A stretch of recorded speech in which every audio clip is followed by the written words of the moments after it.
आप जो ये फ़ालूदा देख रहे हैं ये घर पर बना है। जस्टर्ड स्पाइसेस विद दीप्ति आज इसी फ़ालूदा रेसिपी के साथ आप सभी का वेलकम करती है।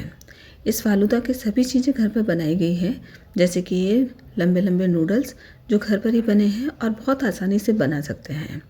मार्केट से हम लेके आते हैं तो बहुत ज़्यादा कॉस्टली मिलता है, लेकिन घर पर इसे बनाना इतना ज़्यादा आसान है कि एक बार आप इस रेसिपी को देख लेंगे तो श्योरली इसे ट्राई करना चाहेंगे। इसके साथ ही बनाई है रबड़ी, ये भी घर पर बनी है और सामान है वो हमारे घर पे ऑलमोस्ट होते ही हैं। आइसक्रीम चाहे तो आप मार्केट के ला सकते हैं। वैसे मैंने अपने चैनल पे बहुत सारी आइसक्रीम की रेसिपीज़ अपलोड कर रखी है, आप चाहें तो जाके देख सकते हैं। इसे भी मैंने घर पर ही बनाया है। तो बहुत आसानी से मार्केट में मिलने वाला महंगा फालूदा, जिसमें कोई भी चीज़ अच्छी क्वालिटी की है या नहीं है हमें नहीं पता होता, लेकिन घर पर हम बहुत अच्छे से अच्छी अच्छी चीज़ें यूज़ करके, अच्छी क्वालिटी की यूज़ करके आसानी से बिना किसी प्रिजर्वेटिव के बना सकते हैं। जस्टर्ड स्पाइसेज विद दीप्ति आप सभी का वेलकम करती है इसी रेसिपी के साथ में, और शुरू करते हैं आज की ये फालूदा रेसिपी, जिसे बनाया गया है बहुत ही आसान तरीके से कि एक बार अगर आप लोगों ने इसे देख लिया तो ज़रूर से पूरी रेसिपी को आप लोग ट्राई करना चाहेंगे, चाहे वो फिर आइसक्रीम हो, चाहे फालूदा की सेवइयाँ हो या फिर रबड़ी। तो शुरू करते हैं इसे बनाना। सबसे पहले, जैसा कि मैंने कहा, आइसक्रीम की रेसिपी मैं ऑलरेडी अपलोड कर चुकी हूँ, तो हम दूध को बॉयल करने रख देते हैं रबड़ी बनाने के लिए। तो दूध को हमें मलाईदार रबड़ी ही तैयार करनी है, तो थोड़ी थोड़ी देर में इसे हिलाते रहना है। अब जो फालूदा की सेवइयाँ हम बनाएंगे वो परफेक्ट मेजरमेंट का आपको ध्यान रखना बहुत ज़रूरी है, तभी वो अच्छे से बनेगी। तो इसके लिए कुछ टिप्स एंड ट्रिक्स है, तो उनका हमें ध्यान रखना होगा। तो मैंने यहाँ पर 1/4 कप जो है कॉर्न स्टार्च लिया है। यहाँ पर आप अरारोट भी ले सकते हैं, पर मैंने यहाँ कॉर्न स्टार्च लिया है। और जिस कप के या कटोरी के नाप से आप ले रहे हैं उसी कटोरी के मेजरमेंट से हमें पानी डालना है। अभी इसमें मैंने थोड़ा सा हल्का सा मिठास देने के लिए बिल्कुल हल्का सा पाउडर शुगर डाली है, 1.5 चम्मच के करीब। और इसी कप के हिसाब से 2.5 कप हमें पानी डालना है। तो इसमें मेजरमेंट का ध्यान रखना बहुत ज़रूरी है, तभी वो परफेक्टली बनेंगे ये नूडल्स। और बहुत आसान है, बस थोड़ी थोड़ी छोटी छोटी सी बातों का ही हमें ध्यान रखना है। अब इसे हमें गैस पे चढ़ाने से पहले ही इसे मिक्स करना है, नहीं तो लम्स आ जाएंगे। तो इसे अच्छे से मैंने मिक्स कर लिया है, तीनों चीज़ों को, चीनी और कॉर्न स्टार्च और साथ ही हमारा पानी है वो। अब इसके साथ ही हमें दूसरी जो टिप है वो ये कि हमें आइस कोल्ड वाटर, एकदम चिल्ड वाटर हमें रेडी रखना है जब हम इसे पकाना शुरू करते हैं, क्योंकि हमें तुरंत ही इसे इस पानी में डालना होगा, जो मैं आगे बताऊंगी। तो अब मैंने इसे गैस पे चढ़ा दिया है और सिम आंच पर ही इसे पकाते रहेंगे जब तक कढ़ाई गर्म होगी। तो 1 मिनट लग जाएगा, उसके बाद ये फटाफट पकना शुरू हो जाएगा। तो हमें इसे हिलाते रहना है। और दूसरी तरफ हमारा जो दूध है वो भी बॉयल हो रहा है, तो उसे भी हमें बराबर चलाते रहना है ताकि अच्छी सी वो रबड़ी तैयार हो सके। और दूध को थोड़ी थोड़ी देर में ही चलाना है ताकि वो मलाईदार रबड़ी बने। अब देखिए ये जो कॉर्न स्टार्च है वो शेप लेना शुरू कर चुका है। तो मैंने यहाँ पर येलो फूड कलर डाला है, जैसे मार्केट में नूडल्स मिलते हैं येलो कलर के, बिल्कुल वैसे ही। आप चाहें तो स्किप कर सकते हैं, आप वाइट भी रख सकते हैं, उससे टेस्ट में कोई फ़र्क नहीं आता। इसे बराबर चलाना बहुत ज़रूरी है, तो इसे बस चलाते रहिए और चलाते रहिए जब तक कि पूरी तरह ट्रांसपेरेंट और गाढ़ा नहीं हो जाता। तो धीरे धीरे देखिए ट्रांसपेरेंट होने लगा है, जैसा कि आप वीडियो में देख सकते हैं।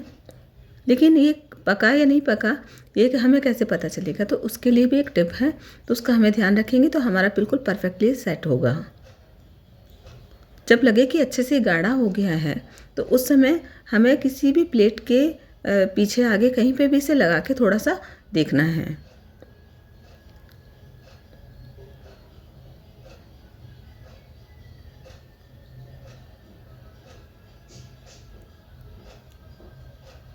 देखिए कुछ इस तरीके से। अभी मैंने प्लेट के साइड में थोड़ा सा लगा के देखा है, तो और इसे ठंडा होने देंगे तब तक इसे बराबर हम बाकी को चलाते रहेंगे। अगर ये अपनी शेप ले रहा है या प्लेट से उतर रहा है तो इसका मतलब पक गया है, और नहीं तो ये कच्चा है, अभी हमें इसे और पकाना है।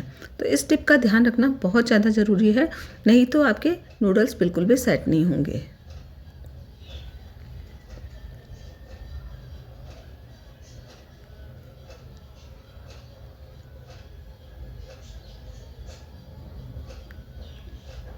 देखिए अभी गीला है जो प्लेट में मैंने डाला था, तो अभी हमें इसे और पकाना है और थोड़ा सा पकाने के बाद फिर से इसे ट्राई करेंगे। तो कुछ सेकंड बाद ही हमें चेक करना है, बहुत ज़्यादा टाइम नहीं लगेगा अब। और 3-4 मिनट में ये जो इतना सा मैंने जो कॉर्नस्टार्च लिया है वो बन गए थे। तो अब इसे भी मैंने दूसरी तरफ लगाया है प्लेट के और अब इसे ठंडा होने देते हैं, तब तक इसे हिलाते रहेंगे। और कुछ सेकंड में ही देखिए ये साइड छोड़ने लगा है, इसका मतलब ये सेट हो गया है और बिल्कुल पूरी तरह से पक गया है। ये अपनी शेप होल्ड कर रहा है। इस समय हमें तुरंत ही इसको मशीन में डालना है। अगर आप लोगों के पास ये मशीन ना हो तो आप किसी पॉली बैग में डाल के भी लंबे लंबे नूडल्स बना सकते हैं। जितना आपको घर में चाहिए उतने तो आसानी से बन ही जाएंगे। कोई कॉर्न वगैरह हो उसमें डाल के बना सकते हैं, बाकी इस मशीन में डाल के बनाना बहुत आसान होता है। बस ये देखिए अपने आप ही निकलने लगी है जैसे ही मैंने मशीन को बंद किया तो। और इसको बस गोल गोल घुमाते रहना है इस ठंडे पानी के अंदर, तभी ये सेट हो जाएगी अपने आप ही। और बहुत आसानी से ये घूम जाती है, बिल्कुल भी कोई प्रेशर नहीं लगाना पड़ता, सिर्फ हमें इसे गोल गोल घुमाना है और ये एकदम आसानी से सारे लंबे लंबे नूडल्स बन जाते हैं जैसे मार्केट में मिलती है सेवइयाँ। आप देख सकते हैं कि एक भी टूटी हुई नहीं है इसमें।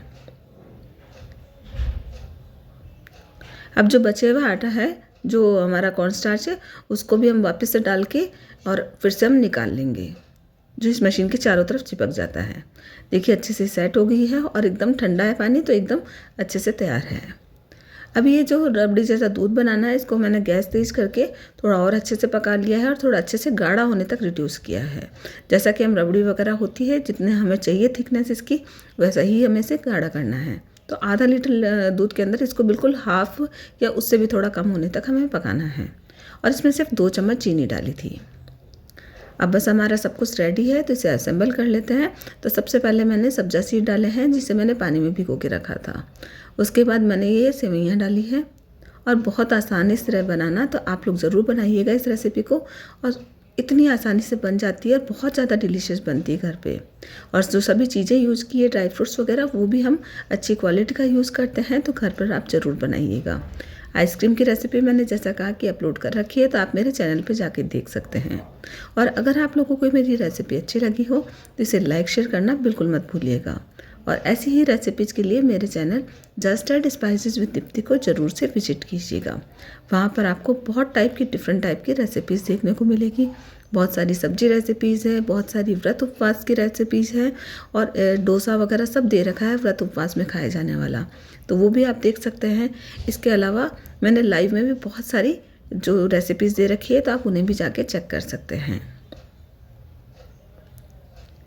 अब इसी रंग से लेयरिंग करते हुए हम बाकी के ड्राई फ्रूट्स भी इस पर डाल देंगे और बिल्कुल मार्केट स्टाइल हमारा फालूदा बनके तैयार है।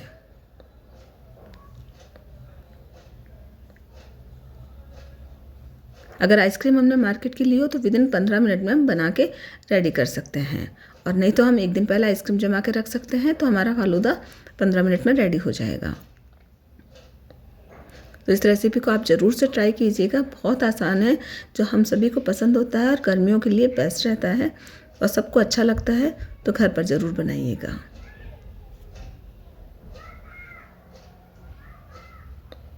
इसी ढंग से मैंने 2-3 इस लेयरिंग कर ली है, 2-3 बार। आप चाहें तो एक बार में कर सकते हैं, नहीं तो 2-3 बार कर सकते हैं। Thanks for watching my channel.